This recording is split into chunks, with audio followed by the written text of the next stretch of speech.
Hi hello నమస్తే welcome back to our channel money vlogs. అందరు ఎలా ఉన్నారు? నేనైతే చాలా బాగున్నాను. మీరు కూడా బాగుండాలని అయితే మనస్ఫూర్తిగా కోరుకుంటున్నాను.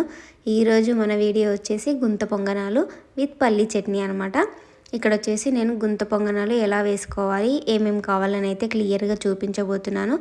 మీరు ఇలాంటి మరిన్ని వీడియోస్ చూడాలంటే మన ఛానల్ని సబ్స్క్రైబ్ చేయండి. వీడియో లాస్ట్ వరకు చూసిన తర్వాత నచ్చినట్టయితే ఒక లైక్ ఇవ్వండి. ఎవరికైనా యూజ్ అవుతుంది అనుకుంటే తప్పకుండా షేర్ చేయండి. పక్కనే ఉన్న బెల్ బటన్ని కూడా ప్రెస్ చేయండి, ఎందుకంటే నేను వీడియోస్ అప్లోడ్ చేయగానే మీకైతే నోటిఫికేషన్ వస్తుంది. దానివల్ల మీరు ప్రతి వీడియో కూడా మిస్ అవ్వకుండా చూడొచ్చు అనమాట. టేస్ట్ అయితే చాలా అంటే చాలా బాగుంటుంది. సింపుల్గా అండ్ హెల్తీగా ఎలా చేసుకోవాలని అయితే చూపిస్తున్నాను, కొంచెం డిఫరెంట్గా చూసేయండి. చాలా అంటే చాలా బాగుంటుంది అనమాట. ఇప్పుడు వచ్చేసి ప్రాసెస్ ఏమేమి కావాలి అనేది అయితే చూపిస్తాను, చూసేయండి. దానికోసమని అయితే నేను ఒక క్యారెట్ పైన స్కిన్ తీసేసి తురిమి పెట్టుకున్నాను. అదేవిధంగా చిన్న సైజు ఉల్లిపాయ కూడా సన్నగా కట్ చేసి పెట్టుకున్నాను. ఒక 2 పచ్చిమిర్చి కూడా సన్నగా రౌండ్గా అయితే కట్ చేసుకున్నాను. కొత్తిమీర కరివేపాకు కూడా సన్నగా కట్ చేసి పెట్టుకున్నాను. తర్వాత వచ్చేసి ఇది దోసపిండి అనమాట. దోసపిండి మనం ఆల్రెడీ దోశలు వేసేసుకుంటూ ఉంటాం కదా, ఆ దోసపిండి. దోశలు రోజు తినలేము, విసుగొస్తుంది అనుకునే వాళ్ళు ఈ విధంగా ట్రై చేయండి. రోజు ఒకేలా కాకుండా కొంచెం డిఫరెంట్గా చేసినట్టయితే పిల్లలు కానీ పెద్దలు కానీ ఇష్టంగా తింటారనమాట. ఇప్పుడు మనం తీసుకున్న దోసపిండిలోకి మనం ముందుగా కట్ చేసి పెట్టుకున్న క్యారెట్, ఆనియన్, పచ్చిమిర్చి, కొత్తిమీర, కరివేపాకు అన్నీ అయితే వేసేసినాను. తర్వాత వచ్చేసి కలర్ కోసమని కొద్దిగా పసుపు కూడా యాడ్ చేశాను. అదేవిధంగా కొంచెం సాల్ట్, అంటే మనకి పిండి ఎంత ఉందో దాన్ని బట్టి అయితే సాల్ట్ అయితే వేసుకోవాలన్నమాట.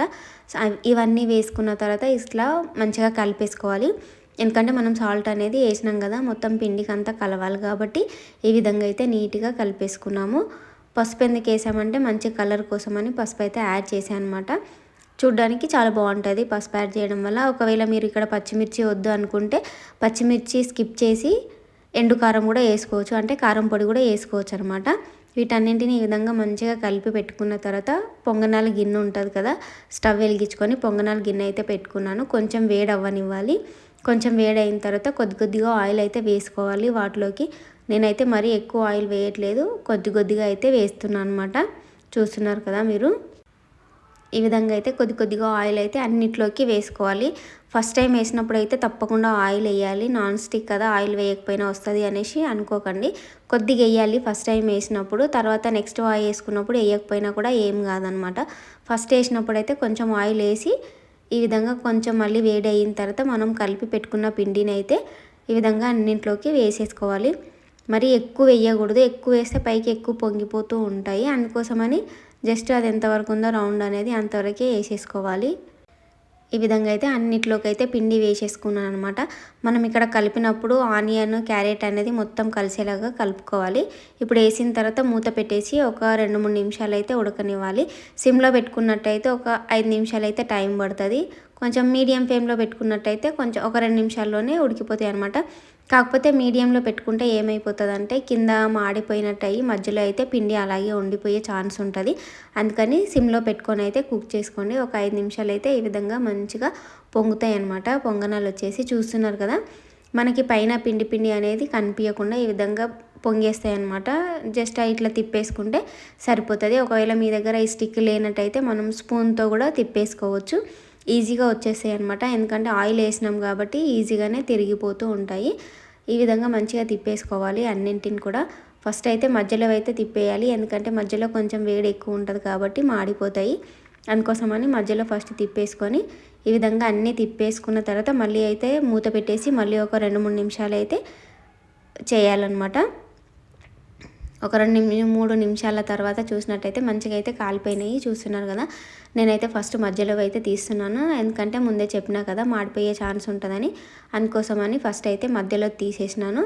మధ్యలో తీసుకున్న తర్వాత ఏమన్నా ఇటు కార్నర్ తీసినప్పుడు మీకు ఇంకా కొంచెం కాలలేదు, క్రిస్పీగా కావాలి అనుకుంటే వీటిని తీసి మళ్ళీ మధ్యలో పెట్టినట్టయితే నీట్గా కాలుతాయి అన్నమాట. సో ఎక్కువ ఆయిల్ లేకుండా టేస్ట్ అయితే చాలా బాగుంటుంది. ఎక్కువ ఆయిల్ తినలేము అనుకునే వాళ్ళు ఈ విధంగా ట్రై చేయండి, తప్పకుండా నచ్చుతుంది. అండ్ అదేవిధంగా పిల్లలకు కూడా రోజు దోశ పెట్టినట్టయితే విసుగొస్తూ ఉంటుంది కదా, అప్పుడప్పుడు ఈ విధంగా చేసినట్టయితే కొంచెం డిఫరెంట్గా అనిపించి తింటూ ఉంటారు. ఒకవేళ మీకు మెత్తగా ఉండాలి పొంగనాలు అనేది అంటే పిండిని కొంచెం లూజ్గా కలుపుకోండి. లేదు క్రిస్పీగా రావాలి అని అనుకుంటే పిండిని టైట్గానే ఉండనివ్వాలి.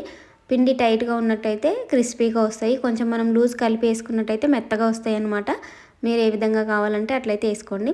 ఫైనల్గా అయితే మన పొంగనాలు అయితే రెడీ అయిపోయినాయి అనమాట. టేస్ట్ అయితే చాలా అంటే చాలా బాగుండే. చూస్తున్నారు కదా, లోపల కూడా మంచిగా ఉడికిపోయినాయి, ఎక్కడ కూడా పిండి అనేది లేదు. మనం ఒకసారి చూసుకొని ఇంకా ఉడకలేదు అని అనుకుంటే మళ్ళీ ఒకసారి తిప్పేసుకున్నా కూడా సరిపోతుంది. సో ఈ వీడియో అయితే మీకు అందరికీ నచ్చిందని అయితే అనుకుంటున్నాను. నచ్చినట్టయితే తప్పకుండా లైక్ ఇవ్వండి, ఎవరికైనా యూజ్ అవుతుంది అనుకుంటే తప్పకుండా షేర్ చేయండి. ఇలాంటి మరిన్ని వీడియోస్ కోసం అయితే సబ్స్క్రైబ్ చేసుకోండి.